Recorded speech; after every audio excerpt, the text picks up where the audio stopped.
Blake Horvath, Navy quarterback. Welcome back to the Heisman Trophy Podcast. Thanks for having me back. Navy's coming off its first loss of the season after getting off to a 7-0 start, so I appreciate you still coming on to visit with us. It's been almost 48 hours now since the game with North Texas. Now that you've had some time to digest it, what are your main takeaways from that game, both on a personal level and as a team? Yeah, I think overall, just too many mistakes offensively and too many little things execution-wise that, playing a good team, you're going to get beat anytime those things happen. And so, as a team, it's just all about bouncing back and making sure our foundation's strong and we can build off it. We've had a successful season up this point. There's no reason to lose what we've built up this point just because of one game. So just got to keep going and keep believing. Yeah, you guys are still in great shape in the American Conference, but now you got to regroup as you get ready to travel to South Bend this weekend. This will be the fourth time in your career that Navy faces Notre Dame, but it's the first time in Notre Dame Stadium. First three were all neutral fields. What are you looking forward to the most about playing in such a storied and extremely hostile environment?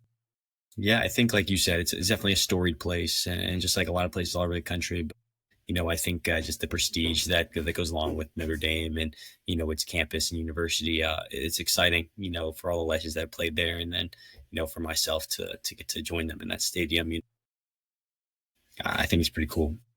You're in year two of Drew Cronick's offense. We've seen your production continue to rise, both passing and rushing. The overall offensive yards per play has seen a big boost as well over last year. There are multiple concepts at play in this offense, but what is the core philosophy that makes it work so well? I think the core philosophy is just selflessness. Everybody on the team, right? It's not about individual success. It's about shared team success. And there's not a single guy on our team who needs to have the ball or complains about not getting the ball. Right? It's guys just doing their job. They're 1/11th and one to contribute for the success of the team. And so just the amount of humble people we have on our offense and the amount of weapons that go along with it. Right? There's a lot of guys you got to account for, and so. Just everyone wanting to do their job and in order for the success of the team, I think is what contributes the most to our success. Yeah. I'm curious how much of what you do in a given week is just running the basic playbook, going through the various options and reads available to you, and how much of it is something that you install specifically for an opponent? Yeah, it's mixed up each week, right? Each defense is going to attack us differently. And so some weeks require more install and more different plays to be, to be effective. And then some weeks, you're sort of going against a defense that, is similar to our own defense. And, our offense doesn't have to change that much, right? It's just about executing and maybe making things look a little bit different. But those games come down to just execution, right? And no matter what it is. And so, it depends really on the game plan, who we're playing. But, we're very versatile in that sense. Last year, your summer cruise was on the command ship Mount Whitney. We talked about that last time you were with the IT department. Did you take a summer cruise this year? Yes, I did. Not with the ship this time, but went down to Quantico in Marine Corps TBS basic school down there. Mm-hmm. And we spent time at what's called Leatherneck.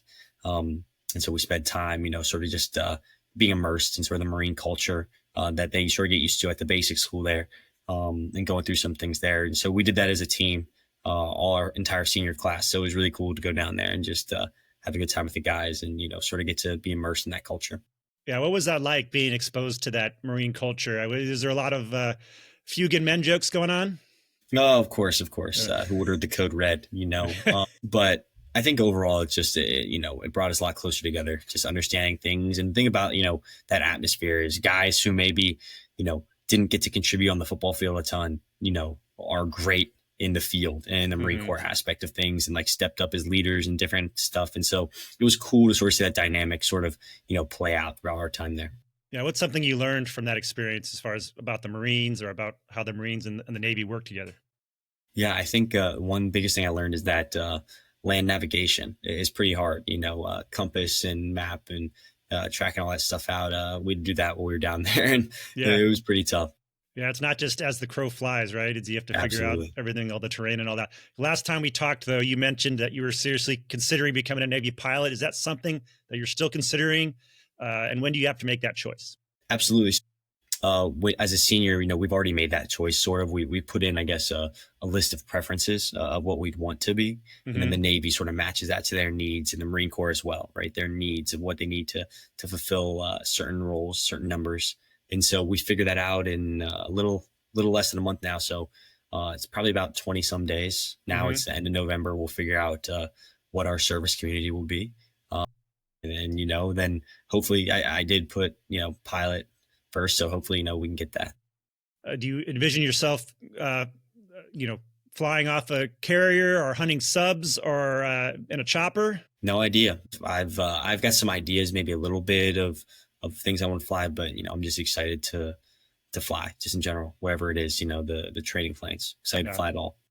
Nice. You were recently named a finalist for the prestigious William Campbell Trophy, which honors a player with the best combination of academic and athletic achievement. Coach Newberry highlighted that achievement at a team meeting a couple weeks ago. What was your reaction to being included on this prestigious list?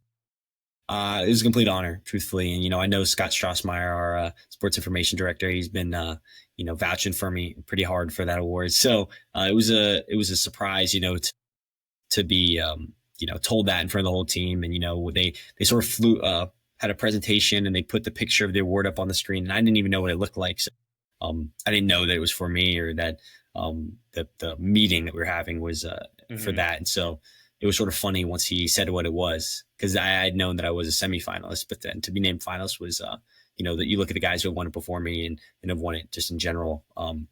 It's a great honor to even be, a finalist with guys like that. Yeah. The winner of that award will be announced December 9th at the Bellagio in Las Vegas, but I imagine you won't be able to make it for that one, as that is the week you get ready to play Army.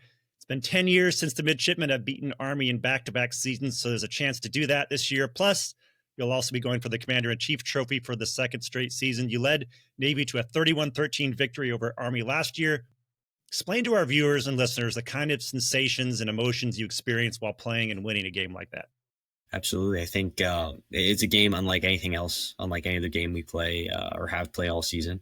There's a lot on the line, especially the CIC. That's our number one goal every season, right, is to beat Air Force and beat Army. And so, the seriousness of that trophy and that opportunity for us, it can't be overstated. And so it's just, we always say, right, throw the records out, no matter what it is. It comes down to execution, taking care of the ball, and, staying calm, making good decisions. And so it's, quote unquote, like a culture war. Right? We respect them, understand them 364 days of the year, what they do outside of football, right? But then, that one day, maybe in that 1 week, right, we're fully enemies. It's that game's special for sure, and it was an honor to be a part of it for the first time last year. What kind of fun activities take place between Army and Navy? Like, do you ever run into Army guys out and about?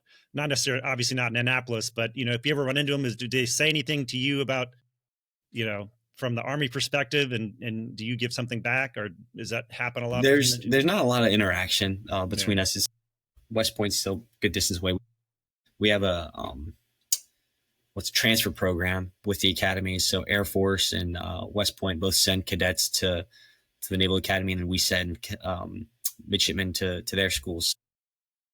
Sometimes we'll see some of them, and I have a high school classmate who is at West Point currently and now at the Naval Academy. So it's cool to sort of get their perspective and hear things and the little differences. You think all service academies are the same, but there's little niche differences that we sort of all understand. So it's pretty cool.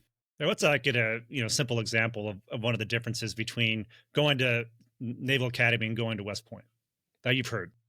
Just one of the, it's like the Naval Academy, I know, is one of the only ones where it's like everybody is in the same building, right? I know West Point and Air Force, they have to split up, those sort of things. So it's sort of interesting to have every single midshipman at our school, housed in one singular building, right? I don't have to walk outside if I want to see anybody at the Naval Academy. That's just sort of one interesting things. And it's sort of different from anywhere in the country, really, but. That's interesting. You're finishing up your fourth season at the Academy. I know there's a possibility of playing another year due to the injury you suffered a couple years ago. If you had to give a percentage number to the likelihood of you returning, what do you think that number would be? Probably 0. Just, there's a lot of young guys with opportunities coming up, and I'm excited for, whatever comes after this. So, there's, I know Air Force and Army have sort of done those types of things and that, but I don't think it's a realistic possibility for me. And so, excited to whatever the Navy or after football brings me. You ready to get to the fleet, huh? Absolutely. Okay, let's do some rapid fire questions before we go. You're obviously an outstanding student, hence the finalist for the William Campbell Trophy. What's been your favorite class at the Academy? I really enjoyed my first introduction to programming with one of my favorite teachers at the Naval Academy, Major Martinez. He did a great job. And so it was more than just programming, right? It taught me a lot about just leadership and military life in general. And so it was a cool class that encompassed a lot of stuff. Yeah, in the Navy, a lot of the systems they use, they're not exactly consumer systems. There's like special things made for the Navy. Is that the stuff you learn to code on? Are you learning to code on consumer things and the Navy stuff? How does that work? Just for right now, it's just the consumer stuff mostly, just different languages and stuff. And then if that's sort of the route, sort of whatever your job is needed in the Navy, then you'll learn more of that stuff once you graduate. At this point, still the basic sort of, civilian, as we say, civilian stuff. Yes, sure.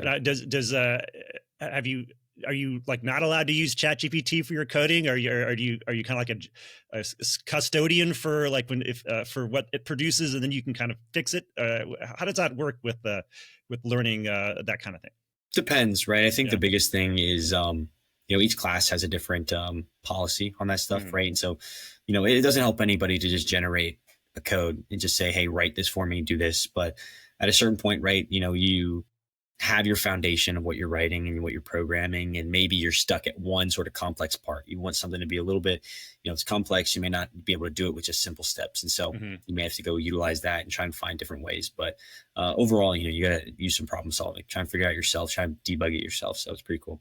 Right. What's a small tradition or ritual on the yard that outsiders never see, but you love? I think one of the past ones was just the other day. We have a Halloween dinner that we have every year. And so the whole brigade gets dressed up in costumes and, gets to our swim and dive team. All the upperclassmen dressed as Ronald McDonald, and then underclassmen dressed as Grimace. And so it's just like funny stuff like that. And then everyone some people run through King Hall, and then they all, sort of yell at them, throw stuff at them. So it's pretty funny. So it's just sort of one of the, morale boosting events that we sort of have here. It brings everybody closer together. Sure. What's the best part about playing quarterback?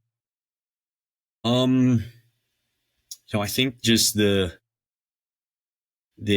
pressure, the accountability, right? In the beginning, it can seem like a lot, but it's a privilege. It's a privilege to have people know my name and to care about what I do on a football field.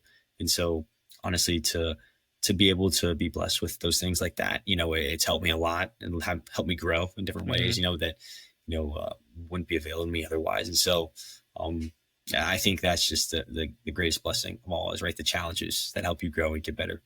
I mean, you're playing a position that Roger Staubach once played. So, I mean, it feels like that's a lot of prestige going forward, right? Absolutely. I mean, he's an absolute legend. Nowhere near his statue, but always aiming to chase those things. Right. Do you have any superstitions on or off the field?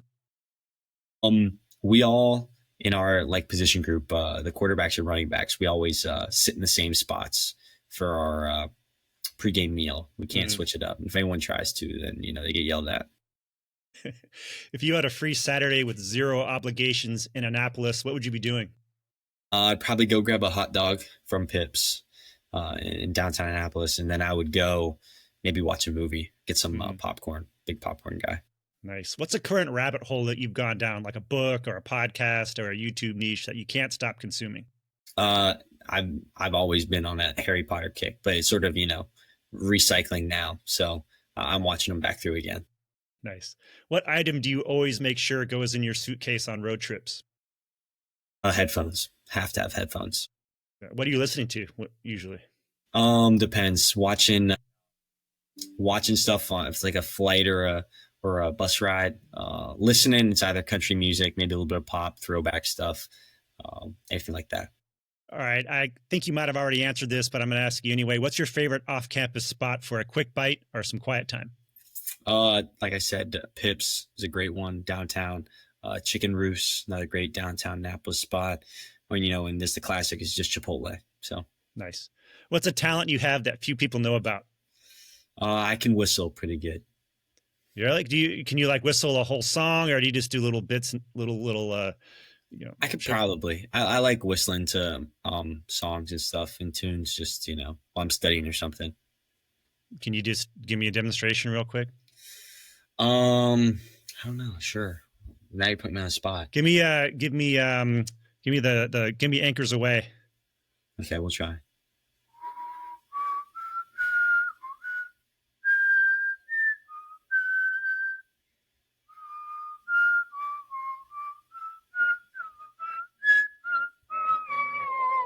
So, all right. Pretty good. Pretty good. Okay. All right. It's okay. All right, Blake, finally, where do you see yourself 10 years from now? No idea. Hopefully, we'll see if I become a pilot. I would still be in the Navy 10 years from now. So, I guess at that point I'd be deciding if I want to stay in the Navy or get out. But, hopefully just enjoying whatever I'm doing. Happy family, happy life, and, watching some football, cheer on the Steelers and Pittsburgh Pirates. Awesome. Well, Blake Horvath, we appreciate your time today. We wish you and your team the best of luck this Saturday and the rest of the season. Thanks so much, Chris. Thank you.